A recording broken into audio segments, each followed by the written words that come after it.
president, and it is such a joy to be with you here today for a very important announcement. What we do here at the Tenement Museum is we tell the stories of everyday people who never, ever expected to be the subject of a museum exhibition. We tell the stories of German, Irish, Black, Jewish, Italian, Puerto Rican, Chinese families that lived in these tenements, and they lived in these tenements in a time period that stretched from the 1860s to the 1980s. So we invite you all to come on a tour. I know you're not here for a tour today, but were I to give you a tour related to housing, which is the topic of the day, I would take you halfway down the block to our other building, our first building, a National Historic Landmark at 97 Orchard Street, and I take you into the hallway. And it's in that hallway where every day visitors and school children learn about not just the history of immigration and migration and the history of refugees in this country and in this city, but they also learn about housing laws. Because in that hallway, what we do is we explain how for the first 40 years of that tenement's existence, of that building's existence, there was no running water. There were no toilets inside the building. The toilets and the running water were outside.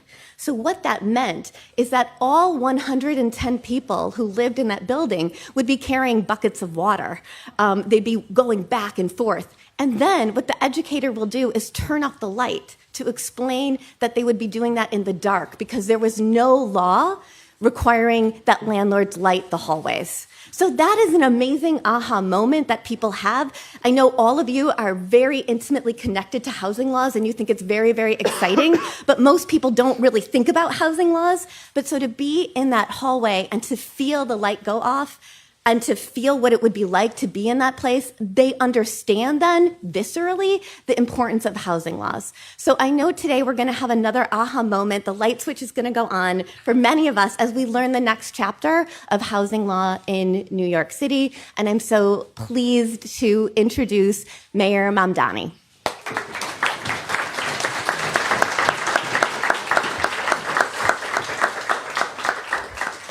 Good morning, everyone. It is a pleasure to be here at the Tenement Museum alongside tenants, advocates, and partners in government to announce the release of New York City's first ever rental ripoff report. I want to thank Annie and the Tenement Museum for welcoming us today. Thank you for the work that you do to highlight the history of tenant organizing in our city and the importance of it and the long-lasting impacts of it. It is a pleasure to be joined by leaders from across my administration, including Deputy Mayor Leila Bozarg, Sia Weaver, Director of the Mayor's Office to Protect Tenants, HPD Commissioner Dina Levy, and DOB Commissioner Ahmed Tigani. We also have staff from HPD, DOB, DCWP, and the Office to Protect Tenants who helped make the rental ripoff hearings a reality. And I would be remiss if I did not acknowledge the leaders that we have here from tenant organizations across our city. Let's have a round of applause for those who've been on the front lines.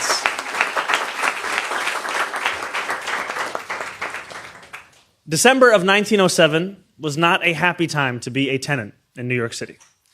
2 out of every 3 New Yorkers were living in crammed tenement housing, like those brought to life here at the Tenement Museum.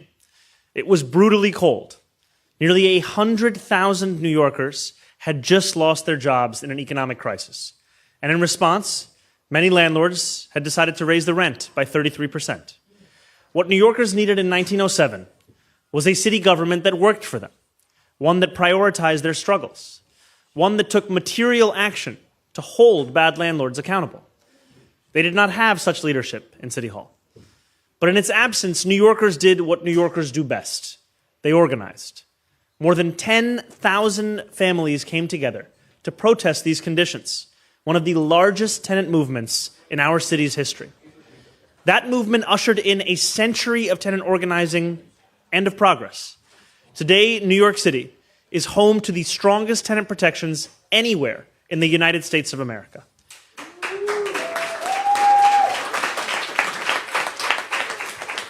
And yet we know this work remains unfinished. Too many still pay soaring rents only to live with kitchens full of cockroaches. and bathroom pipes that leak and rust. Yet today, New Yorkers have a city government that is quite different from the one in 1907. Throughout our first 4 months in office, City Hall held New York City's first ever rental ripoff hearings, attended by more than 2,300 New Yorkers across the 5 boroughs. Forums where tenants could share their struggles and ideas directly with those who have the power to deliver change. I spoke with New Yorkers who told me about vents filled with mold, nights spent shivering in the dead of winter, elevators that sat out of order for months on end, and landlords who, amidst all of this, refused to do anything about it. These New Yorkers did not share these stories only for them to be promptly forgotten. They shared them so they would serve as the foundation of the policies City Hall would pursue, the change we would deliver. Today, City Hall delivers on that promise.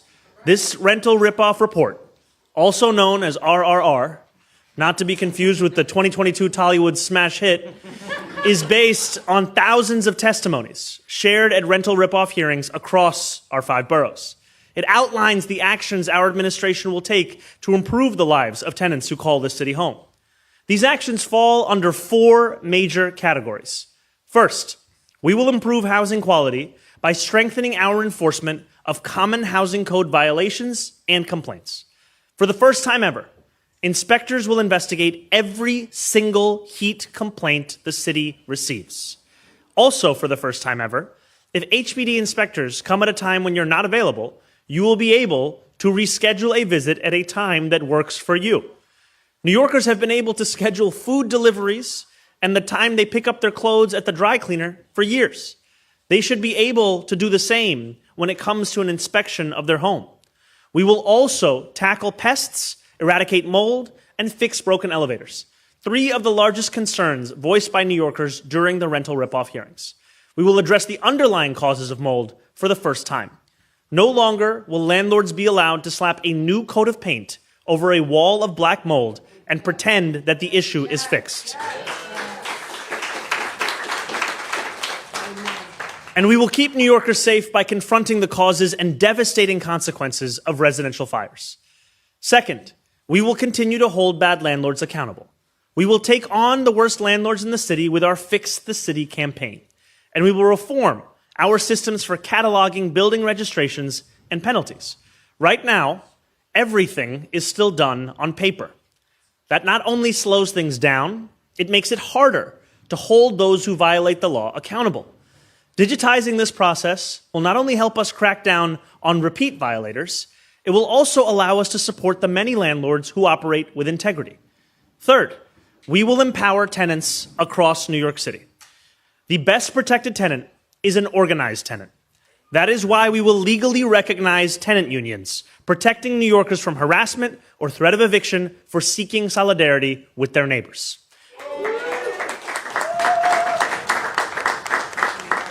And we will partner with organized tenants across the city to deliver the accountability they deserve from their landlords, and in certain cases, to support the successful transfer of their buildings to more responsible owners. Fourth, we will make the housing market fairer and more transparent. This includes requiring the disclosure of AI or digitally altered images and video on misleading rental listings that waste New Yorkers' time and money. You shouldn't have to worry whether or not the apartment you are viewing online is real. After all, it's called Street Easy, not Street Hard. All of these actions and improvements come as a direct result of every tenant who attended a rental ripoff hearing. Every tenant who chose to speak up. Every tenant who refused to tolerate another year of negligence and disrepair. Every tenant who demanded more from their city government. This work is just beginning. We will build on the success of the rental ripoff hearings as we hold 5 NYCHA in Your Neighborhood events, 1 in each borough, beginning this September. These 2 are forums where NYCHA tenants' ideas and concerns will be translated into material change across public housing. In the words of Mayor John Lindsay, cities are for people and for living. Every New Yorker deserves to live a dignified life in a dignified home in the city they love. That is a responsibility that government can, must, and will fulfill. Thank you very much.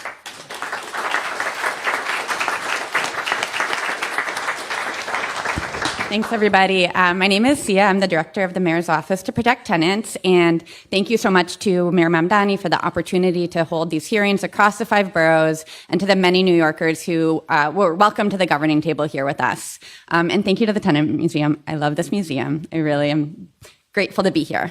I'm going to pass it over to the HPD Commissioner, Dina Levy. Thank you. Morning, everybody. Thank you, Mayor Mamdani, and I also want to thank Executive Director Weaver, Deputy Mayor Borzog, and Commissioner Tagani for their partnership in getting us to this point. But most of all, I want to thank the thousands of New Yorkers who came out to these hearings to tell us what they need and what they expect from us, to share their experiences about what it is like and what is hard about living in New York. HPD is one of several agencies that has an awesome responsibility. We ensure that New Yorkers are safe and secure once inside their homes. Through these hearings, we have heard loudly and clearly where we need to step up our efforts. As the mayor said, the report outlines a series of changes in the way we will be doing business. Over the last 2 weeks, I went out and visited 4 of our local offices throughout the boroughs where all of our code inspectors and all of our lead inspectors work. And we had an all hands on deck meeting to talk about these changes to how we inspect heat complaints, how we deal with lead complaints, how we help tenants stay safe and prevent very serious and very dangerous fires. I am very happy to report that folks were not only happy to hear this news, they were excited to get out and do this work. I also want to say that the report lays out new initiatives that we think are necessary in terms of upscaling our special enforcement programs, including our new Fix the City initiative, which will target chronically and willfully negligent landlords to finally put an end to these predatory practices. It also lays out our plans for a new initiative called Enforcement Days, which will take referrals from organized resident associations so that we can do roof-to-cellar inspections across housing portfolios, enabling both HPD and DOB to address systemic noncompliance more quickly and more aggressively.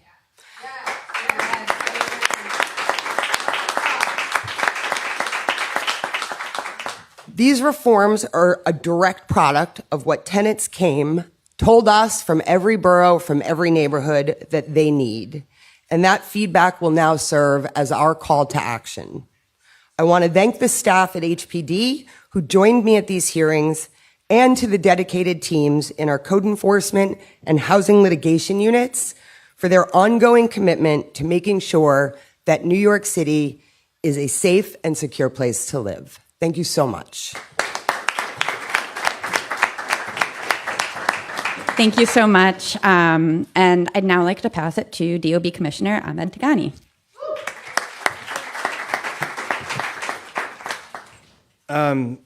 First, I want to thank the mayor and the deputy mayor. Your leadership and example has set the tone not only at DOB, but clearly across the agency, that when we're thinking about how we're forming policy, we're working to get out of our own way and make sure that the tenants and the people of New York have the clear path to setting the direction and setting the focus on how we deliver city services. So we are grateful as commissioners and as having this opportunity to be leaders in this administration. I'll also say that I've been in government for some time, and I am amazed at how easy and incredibly core it is to our work that I get to have partners like Sia and Dina and Sam at DCWP and the people who have been picked in this administration, because not only have we been given this charge to focus on solving root causes and no longer putting Band-Aids, but we genuinely talk and work and collaborate actively together every day, because we know together and working in partnership and breaking down silos and barriers, we will achieve the greatest success. So not only do we have this opportunity to deliver for you, we're actually rewriting the DNA and nucleus of your government to make sure that it is responsive today and in the future to the kind of policies that will make this city better. Earlier this year, I had the privilege of being part of these rental ripoff hearings, along with the incredible members of the DOB Office of the Tenant Advocate and our community engagement and external affairs team, some of whom are here today. So thank you for the work that you've done. Thousands of our fellow New Yorkers took time out of our busy days to join us in gymnasiums and community centers in neighborhoods across the 5 boroughs to attend these hearings in order to get just a few minutes to share their stories with government representatives. For the first time ever, New Yorkers saw that their government wanted to hear their voices, wanted to know about their experiences, wanted to help, and they jumped at the chance to participate at these hearings. And the result is a groundbreaking document that changes how we will ensure that not only the housing stock, but the people in that housing stock are made better. In these conversations, I couldn't help but think of my own story here in New York, growing up in a household, a single mom trying to provide for her kids in an apartment building that wasn't that great. And very often, as I tell this story to inspectors who are graduating or in the program at different places I've worked, it was the housing inspector or the DOB inspector that was the most prevalent representation of government in my life. And I saw that you can depend on someone. I saw the results of making that phone call and seeing someone push our landlord to make sure that the place was correct, that it was clean, and it was livable. That little help helps someone like my mom who was already trying to figure 10 other things for us. It makes her life just that much easier to be able to focus on other things that are important to the family. So in these conversations, we heard about inconsistent elevator service, disruptive construction activity, delayed building maintenance, and government enforcement that wasn't getting compliance results from landlords who weren't meeting their legal obligations. This administration is focused on doing more than any other to better understand these experiences. And now with the release of this report, we have a blueprint to repair what's broken in our enforcement protocols and close the gap in our city laws. We are excited to work with our partners at our fellow agencies in the City Council in Albany. We will go wherever we have to go to deliver for tenants in this city. We are here to make sure that the majority has their voice in the places it needs to be. And that means better elevator service in our vertical city, enforcement actions against bad actors, and actually having teeth and creating a regulatory environment that incentivizes property owners to properly take care of their buildings. So, thank you.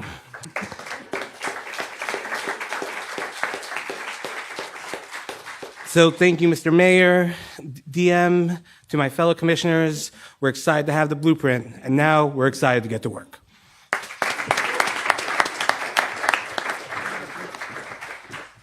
Hi, everybody.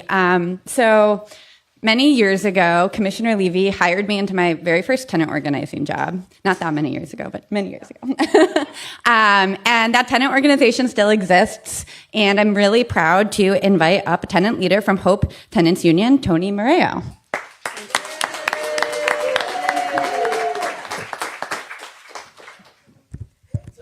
Thank you. Good morning, everybody. My name is Antonia Marrero, and I am thrilled to be a member of the Hope Tenant Union. Housing organizers for people's empowerment. Hope facilitates tenant unity. Hope offers civic education, and Hope insists on the high road, the path of justice and housing for all. I was honored to participate in this year's rental ripoff hearings, and I want to thank Michael Tiger, General Counsel of the NYC Department of Consumer and Worker Protection, who listened to my testimony and welcomed my questions with kindness. Mayor Mamdani's rental ripoff hearings will echo for generations the way the lessons of this, our Tenement Museum, have increasingly resonated for generations. When I think about hope, I think about Shakespeare. In the comedy Measure for Measure, set in Vienna, a city famous for its social housing, The character Isabella talks about the political machine. She says, authority, though it err like others, hath yet a kind of medicine in itself that skins the vice or the top. Isabella, the novice nuns, in this is saying that kings, landlords, bishops, judges, and inspectors, all of these powerful figures are subject to mistakes. But because they have power, their mistakes have very little in the way of consequences, at least little consequences to them. But Sister Isabella also says, go to your bosom, knock there, and ask your heart what it doth know. What my heart knows is that we are living in an epic chapter of history. An epic is not a romance. It's not a melodrama. An epic is the story of a new order. Our city is turning the corner on tenant power. When we organize, we win results. The Mamdani administration is emboldening us so that we no longer tolerate the violence of evictions as a matter of business as usual. My landlord owns dozens of buildings, but he is not a steward of the public trust. In fact, it is the opposite. Since 2005, I survived 3 faulty eviction cases. I've lost 3 friends to eviction, 2 of whom lived on my floor. And for the past year and a half, our supportive housing neighbors have been dissuaded from joining our fledgling tenant union. But today's report shows there is a path forward. I am grateful for Mayor Mamdani's leadership, his commitment to improving our housing quality and holding low-road landlords accountable, and the commitment to having tenant leaders, not just real estate leaders and bankers, but tenant leaders at the decision-making table.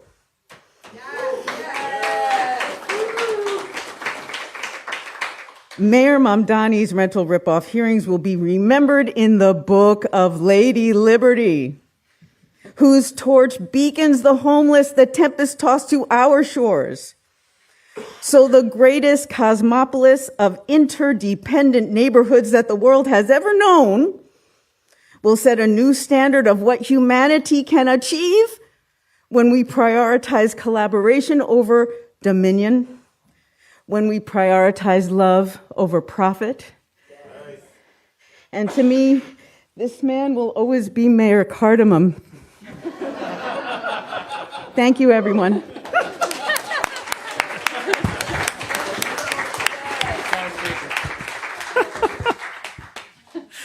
Thank you very much. And before we get to QA, we're actually just going to have the mayor give a quick update on the air. Yes. So just before we start any questions, I do want to talk about the air quality. As New Yorkers can see, and in some neighborhoods, as New Yorkers can smell, smoke from the Canadian wildfires is over our city. What the experts say is that today is expected to be the worst day of this event. The state has forecast air quality in the unhealthy range for the New York City region, and I want to be clear about what that word means in this instance. At unhealthy levels, everyone, not just people with asthma and heart conditions, not just older adults, everyone may feel health effects. So today, every New Yorker should take precautions. Limit your time outdoors, especially strenuous activity. We have made free KN95 masks available at hundreds of locations citywide, including libraries, police precincts, and a number of firehouses. Go to on.nyc.gov/free mask, and you'll find a map of where to pick one up, or call 311. You can also text Notify NYC to 692-692 so we can reach you if conditions change, and do try and check on your neighbors through it all. We will keep you updated through the day. These are conditions that we know are also coming at the same time as a heat emergency for New Yorkers. So it is very important to stay up to date, to stay prepared, and to respond with your safety as the most important thing, because that is what it is for city government as well. Thank you. Thank you. Now we'll start with on-topic questions about the report, and we have our C. Weaver as well as the Deputy Mayor to answer questions as well. We're going to start with Ben Miller from The Real Deal, if you could just wait for the microphone. Thanks so much. Hi, Mr. Mayor. How's it going, Ben? Going good. I wanted to ask a little bit about the phases in which the report's findings and results are going to roll out. There was a good legend in it that said, some of these are administrative, some of these are legal, some of these are going to require city council buy-in. What's the method from MOPT to get buy-in from the city council on the myriad things that you're hoping to get done with this? And when does that process start? Has it already started before the report was released? Is this bringing them in situation? How does that work? So, one thing we are fortunate to have in this city is that there is a broad coalition that understands the urgency of this work and the necessity of it. And so when we are speaking to our partners, whether it be those who serve in the city council or beyond that, about the importance of tackling the root causes of mold, of ensuring that we are finally bringing the kinds of tenant protections that this city should have brought years ago, we are also oftentimes speaking to an audience that knows exactly what that means. I mean, you heard it just now that from our DOB commissioner, it's not as if he had to sit there and listen to understand that these were issues. He grew up facing a lot of these issues himself, and I think the same is true for many others. So I know that we've already started conversations with city council members around the aspects of this report that require legislative action. What I will also say is there are other aspects of this report that can begin immediately, and we are going to look to take as fast of an approach as we can with every single recommendation that is here. I'm going to pass it over to our executive director of the Mayor's Office to Protect Tenants to add any additional details. Thank you, Mayor. Thank you. So we've begun productive conversations with Councilmember Sanchez, who is, of course, the chair of the Housing and Buildings Committee. She's very excited to work with us on this, and I'm grateful for her partnership and her leadership, and we expect that we'll be able to start meeting soon with the council to be able to get some of these things drafted and then move through the legislative process. Just one quick question. Sure. Sorry, just wait for the microphone. Is additional headcount for DOB or HPD inspectors something that was already a part of budget negotiations this previous cycle, or is that something that's built in? Like, is the money there to increase headcount for what you need to do after this report? Yes. Thank you, Ben. Other questions about the report? Any other housing questions before we move to off topic? All right, thank you to all of our speakers.